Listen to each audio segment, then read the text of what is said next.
ሰላም ጤና ይስጥልኝ የቻናሌ ቤተሰቦች እንዴት ሰነበታችሁ? በዚህ ቪዲዮ ደግሞ የኤሌክትሪክ እቃዎችን በቤት ውስጥ ስንጠቀም የምንወስዳቸውን ጥንቃቄዎች በዝርዝር እነግራችኋለሁ። ተከታተሉኝ። እንግዲህ በአብዛኛው በቤት ውስጥ የምንጠቀማቸውን ማንኛውንም ኤሌክትሪክ የሚወስዱ እቃዎች ስንጠቀም ከአጠቃቀም መመሪያዎች በታች ወይም አጠቃቀም መመሪያዎች ሳንከተል ስንቀር ለብልሽት ይዳረጋሉ። አንዳንዴ ደግሞ ሰው ላይ ጉዳት ሊያደርሱ ይችላሉና እሱን ነገር ለመከላከል ወደ 12 የሚደርሱ የጥንቃቄ መመሪያዎችን እነግራችኋለሁ። ተከታተሉኝ። ከዚያ በፊት ሰብስክራይብ ያላደረጋችሁ ካላችሁ ሰብስክራይብ እንድታደርጉኝ በትህትና ጠይቃለሁ።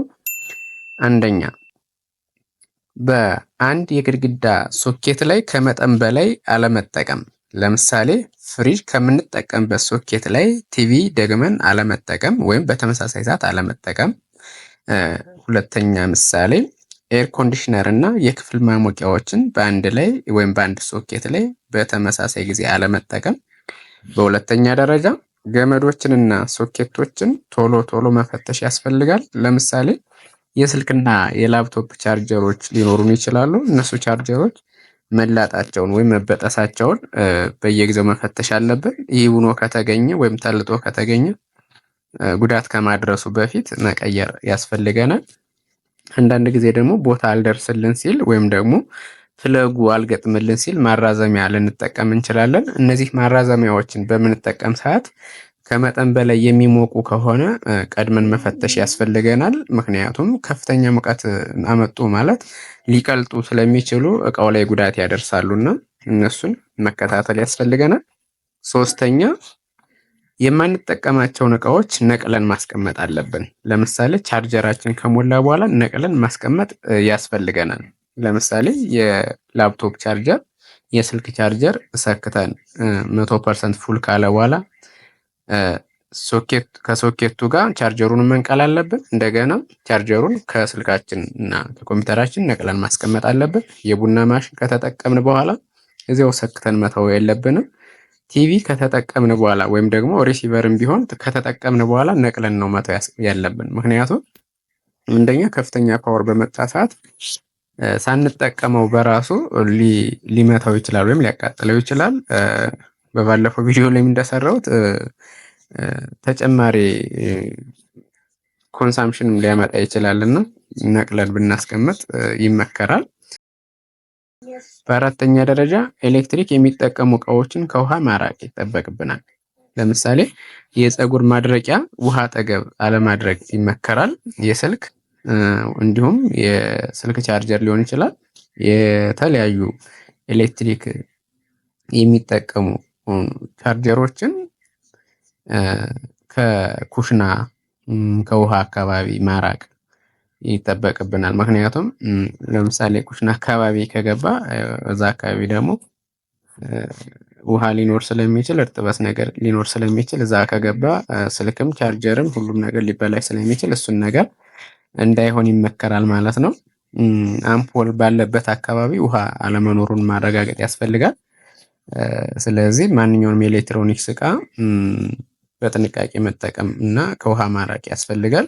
በአምስተኛ ደረጃ ልጆች ኤሌክትሪክ እንዳይነኩ ጥንቃቄ ማድረግ ነው። እንግዲህ ልጆች ኤሌክትሪክ እንዳይነኩ ስንል እንደየእድሜያቸው በማስተማር ልናሳያቸው እንችላለን። እንዳይነኩ ማድረግ፣ ጉዳቱን መንገር፣ አንዳንዴ ደግሞ ከልጆች ማራቅ ያስፈልገናል። አንዳንድ ጊዜ የተሰካ ቻርጀር በጥርሳቸው ሊነኩ ይችላሉ። እንዲሁ ዝም ብሎ ገመዱ ይዘው ሲስቡ ሊቆረጥ ይችላል። ያኔ ደግሞ ለአደጋም ሊያጋልጥ ይችላል እና እዚህ ላይ ጥንቃቄ ያስፈልጋል። ይህ ብቻ ሳይሆን በግድግዳ ሶኬት ላይ እንደዚህ አስተላላፊ ነገር ይዘው እንደ ሚስማር አይነት ካገኙ እንደ ማንኪያም ሊሆን ይችላል የተለያዩ እንደዚህ ሊያስተላልፉ የሚችሉ ነገሮችን ይዘው በዛ ከሰኩ ጉዳት ሊያደርስ ስለሚችል እዚህ ላይ በጣም ጥንቃቄ ያስፈልጋል ማለት ነው። በስድስተኛ ደረጃ አንድ ጥገና ልታሰሩ ስታስቡ በማንኛውም ሰው ሳይሆን ብቃት ያለው ሰው ቢጠግንላችሁ ወይም ደግሞ ቢያስተካክልላችሁ ይመከራል። ምክንያቱም ይህ በዘፈቀደ የሚሰራ ሳይሆን ቢያንስ የኤሌክትሪክ እውቀት ያለው እና ብቃት ያለው መሆን አለበት። ለምሳሌ ብሬከር በተደጋጋሚ የሚመልስ ከሆነ መፈተሽ አለበት፣ መስተካከል አለበት። ይህ ደግሞ በባለሙያ ነው መሆን ያለበት። በተጨማሪም እዚህ ጋር አዲስ እቃ ገዝታችሁ ወደ ቤት በምታመጡ ሰዓት ወይም በምትቀይሩ ሰዓት በባለሙያ ቢቀየር አንደኛ ለእቃው ደህንነት ጥሩ ነው፣ ሁለተኛ ደግሞ ለአደጋም እንዳያጋልጥ ይመከራል ማለት ነው። ስለዚህ ይህንንም ከግምት ውስጥ ማስገባት ያስፈልጋል። በሰባተኛ ደረጃ በእርግጥ ከላይኛው ጋር የሚያያዝ ነው። የኤሌክትሪክ እውቀት ሳይኖረን እኛ በራሳችን ለመጠገን አለመሞከር ነው። ይህ ደግሞ ከሆነ ከፍተኛ ጉዳት ሊያደርስ ስለሚችል አሁንም ባለሙያ መጥራት ያስፈልጋል ማለት ነው። ማንኛውም ጥገና ለማድረግ ከሞከርን ግን አስቀድመን መብራት ብናጠፋ ይመከራል። መብራት ማጥፋት አለብን። በዘጠነኛ ደረጃ ተቀጣጣይ የሆኑ ነገሮችን በኤሌክትሪክ እቃዎች አጠገብ ባናደርግ። ድንገት ሾርት አድርጎ ወይም ደግሞ ብልሽት ደርሶ የእሳት ምልክት የሚያሳይ ከሆነ ወይም ደግሞ እሳት የሚፈጥር ከሆነ እና በአጠገቡ ተቀጣጣይ ነገር ካለ እሱ ሊስፋፋ ስለሚችል አደጋም ሊያደርስ ስለሚችል ተቀጣጣይ ነገሮችን ከኤሌክትሪክ እቃዎች አጠገብ ባናስቀምጥ ይመከራል ማለት ነው። ሌላው በአስረኛ ደረጃ የኤሌክትሪክ እቃዎችን በማንኛውም ሰዓት በእርጥብ እጃችን ባንነካም። በእርጥብ እጃችን ከነካን ሾክ ሊያደርግ ይችላል።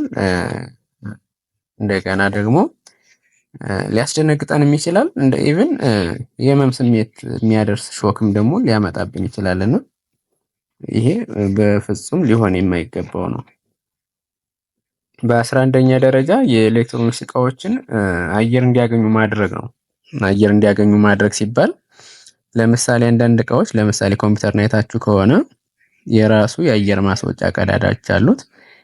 እነሱ የአየር ማስወጫ ቀዳዳዎች ከተደፈኑ ከመጠን በላይ ይሞቁና ሊጎዱ ይችላሉ። ስለዚህ እነሱ ተገቢውን አየር እንዲያገኙ ማድረግ አለብን። አንዳንድ ሰዎች ፍራሽ ላይ አንዳንድ ልብስ ላይ የሆነ ቦታ ላይ አድርገው ሲጠቀሙ የአየር ማስወጫው ቀዳዳው ስለሚደፈን ከመጠን በላይ ይሞቅና ጉዳት ሊደርስበት ይችላል ማለት ነው። እና ይህንን አለማድረግ ነው።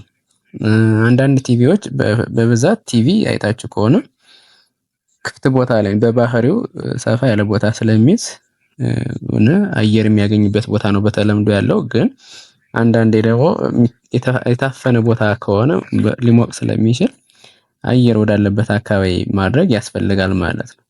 መናፈስ ስላለበት ማለት ነው። በ12ኛ ደረጃ ለእቃዎች ትክክለኛውን ዋት መጠቀም ነው። እንግዲህ ለእቃዎች ትክክለኛውን ዋት መጠቀም ማለት ነው አንዳንድ እቃዎች ሲገዙ ምን ያክል ዋት እንደሚወስዱ እንደሚጠቀሙ ይታወቃል። ስለዚህ እነሱን አንብበን የትኛው ሶኬት ላይ ከየትኛው ብሬከር የሚመጣው ሶኬት ላይ መሰካት እንዳለብን ማማከርና ማወቅ ተገቢ ነው ማለት ነው።